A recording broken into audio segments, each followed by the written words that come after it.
The Long-Range Ultrasonic Detection Module, or LRM, is used for distance scanning. You'd use it for your high ceilings, power lines, and other hard-to-reach and/or dangerous locations.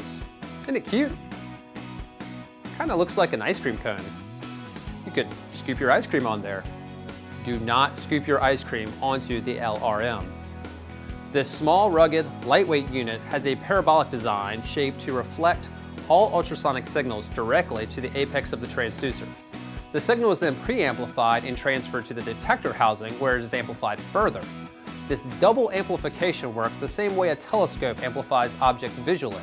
It brings leak detection up close and personal to the user, making the leak that much easier to identify from a safe distance. The captured, double amplified audio signal is then sent to headphones or a spectrum analyzer for further analysis or data storage. For more information, contact UE Systems.